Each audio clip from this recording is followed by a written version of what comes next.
Welcome to section 3 of chapter 3.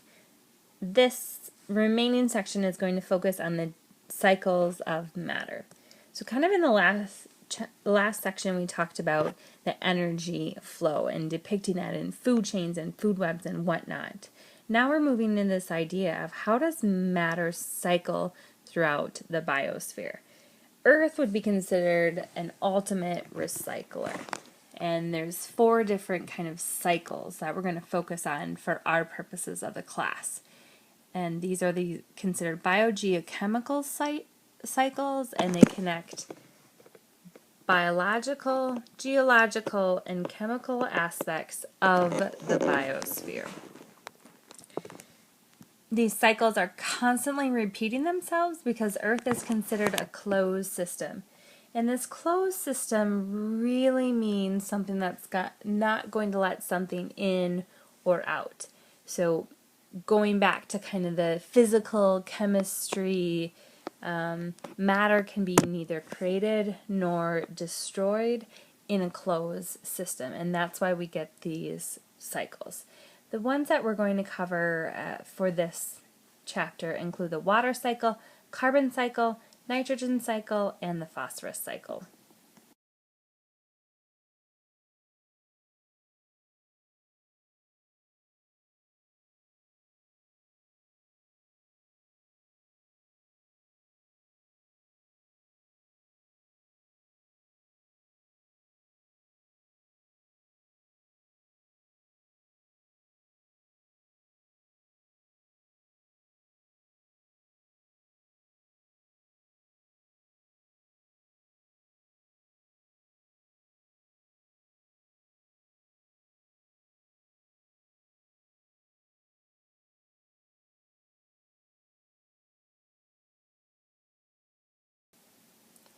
Alright, so there might be a little confusion as to this. Well, is there really an energy cycle per se?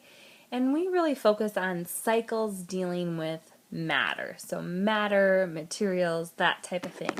So the food webs, food chains, and the ecological pyramids that we talked about in the last section are really part of this matter cycle, but that are not necessarily considered cycles themselves. So they definitely play a role in this, but remember, energy, those food chains, food webs, ecological pyramids show the flow of energy, and it starts from kind of our sunlight and it goes from our autotrophs to our heterotrophs, that type of thing. So there's not necessarily the cycle per se in energy flow, but they are involved with the matter recycling. First off, water cycle. Water cycle consists of the process by which water changes form. So we have different forms. Remember our physical states of matter between possibly a solid, a liquid, or a gas form. And it changes forms and cycles throughout the environment. So different kind of phase changes happen. So we have evaporation. This is changing from the liquid form to a gaseous form in the body, from a body of water.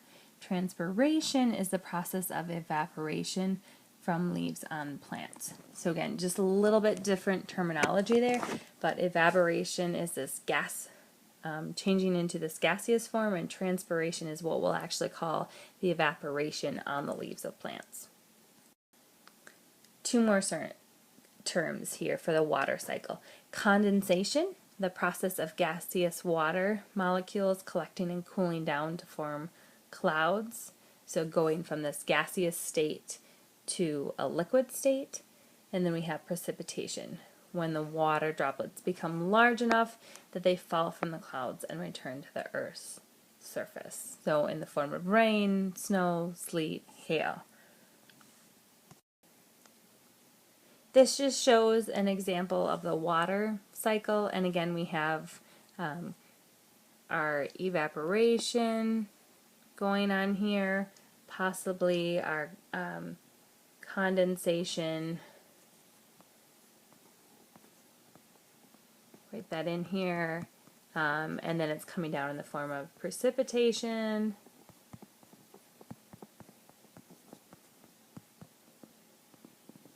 just to give you an idea.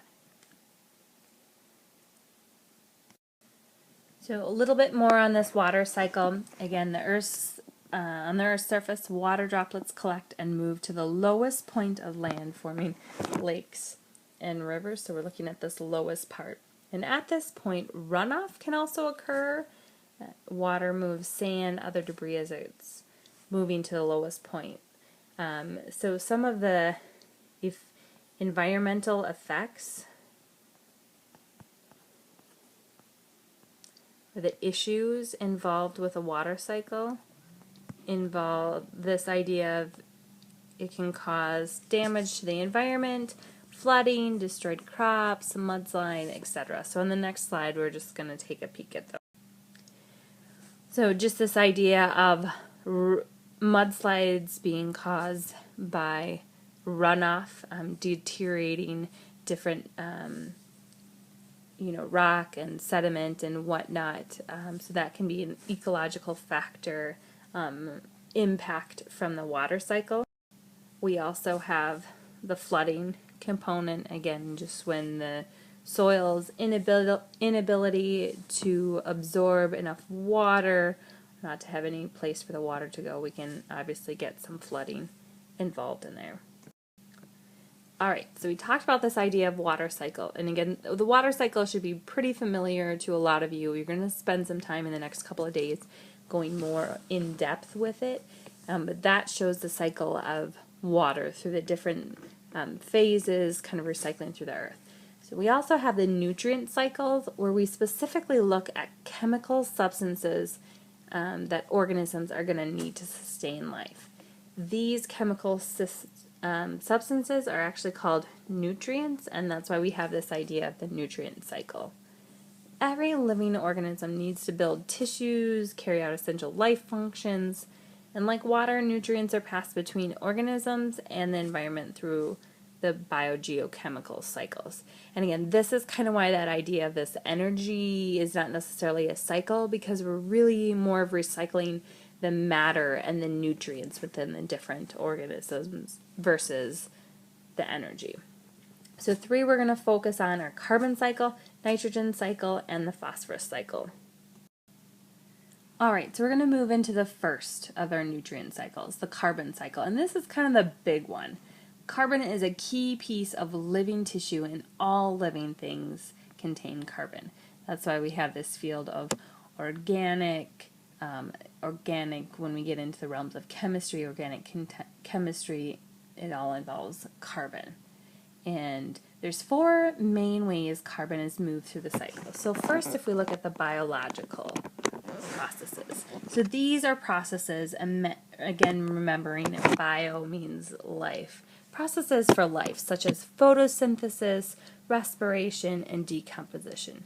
All these processes involve carbon. So it includes the take-up and release of carbon and possibly oxygen. So these are really the life processes that organisms are going to do that involve carbon. The second one is the geochemical processes, so such as erosion and volcanic activity, some things that are going to release carbon dioxide into the atmosphere. So there's going to be this release of carbon, and it has to do with a combination of the earth and chemical processes, so both of them combined. Alright, the third one is a mix of biogeochemical processes. So again, this is going to include everything. It's going to include life, it's going to include the earth, and chemical.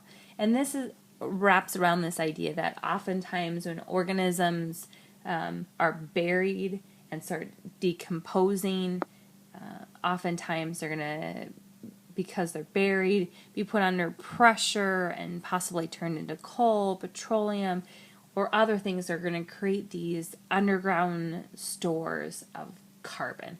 And that's just underground when we look at this mix. So if we would go back to the second one, when it looks at unearthing some of that, that's how some of this stuff might get into the atmosphere or the environment. But for the mixed biogeochemical, those are really kind of the underground component of that. The fourth one is human activities. And these are where really we are the component that are messing with the amount of carbon that's in the cycle and what form it's in the cycle. These include mining, cutting and burning forests, burning fossil fuels, release of carbon dioxide in the atmosphere. Again, as our humans, we are actually altering the amount of carbon and the form that carbon is in the cycle. Alright, so here is the carbon cycle. So we can even label a couple of these areas in here. So if we look at something right here, this would be that mixed. So the mixed biogeochemical, so I'm just going to put biogeochemical right there where we have burial and decomposition and pressure that are changing things into here. Obviously, fossil fuel burning would be the human component. If we look at kind of this area in here, these, again, these are things dealing with life. So these would be the biological.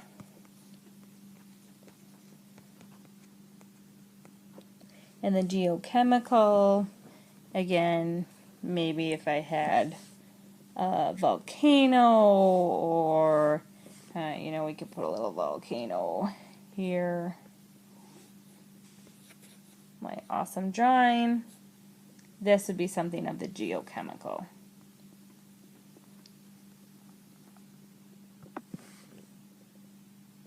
And notice, again, there's just kind of this nice cycle of things going,